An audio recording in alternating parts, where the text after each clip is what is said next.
Jess, I'm hoping I'm saying this right, Jess Mcintosh, I think so, Director of Communications Outreach for the Hillary Clinton campaign. Good morning, Jess. Good morning. Nice to talk to you. Thanks so much for you are doing very well, by the way, directing and communicating right now as we speak. Thank you. You are fantastic at this. You have outreached, and here we are. I have to talk to you in the wake of this Trump speech, because as we were saying, and all the reviews are saying, it's the same old stuff, right? It's the same old trickle down economics.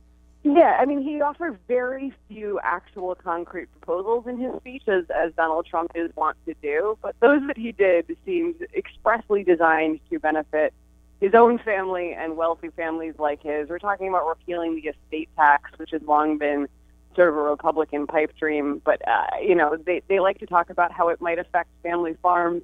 There are some 20 farms that would be affected by the estate tax. The people who are the real beneficiaries are those who are going to leave millions and billions of dollars to their children. Right.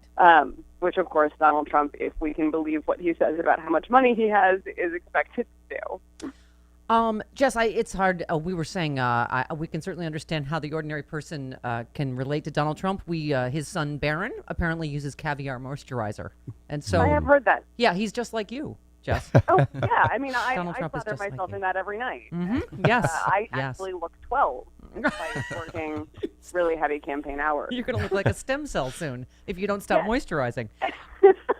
Jess, you might be also surprised to find that apparently the real unemployment rate is as high as 42%.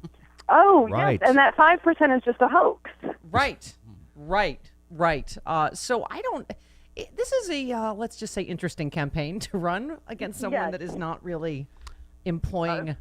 brain cells. A fact-based, a fact and reality-based strategy. No, it is difficult to run against it. And the thing that I am the most concerned about is complacency on the Democratic side. I think we see lots of polls coming out showing that Hillary got a well-deserved bump from the convention. I think she did a fantastic job bringing people up to tell her story and, sort of explain the reasons why she has been in public service for as long as she has in the face of some pretty serious adversity. And I think she's doing, look at what she and Tim Kaine have been doing for the last 3 days. They've been on a jobs tour. Yep. They've been swinging through battleground states, talking about investing in infrastructure and creating 10.3 million jobs in their first term, while Donald Trump has been engaged in an increasingly bizarre series of feuds with American citizens. Yeah, exactly. By the way, my big sister is from Virginia, and she was like, oh, Tim Kaine, I just love him. Isn't it amazing how people who know him the best just absolutely love him? Yeah.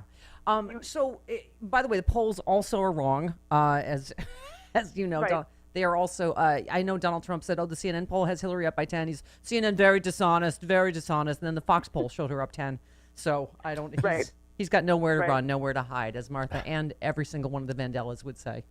But I do want to make sure that people don't sit back and say we've got this in I know. Because, we just don't. We're talking about Ohio and Florida and these battleground states that are, notoriously swingy, and a lot can happen in the next 91 days. Who's counting? Did you say notoriously swingy? Is that what you said?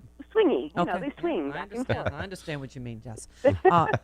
Now, wait. So, as I understand it, back in the real world, Secretary Clinton is actually proposing some actual plans. Let's talk about those. Tax credit plan. She was in at Mojave Electric out near here. Yes. Yeah. Yes, which has a really interesting apprenticeship program. So the thing that I like the most about her job plan is that it is really focused on a holistic way of putting all Americans to work and good work. She even has a plan for young people who aren't planning to go to college, which I think is just amazing. It's investing in apprenticeship programs.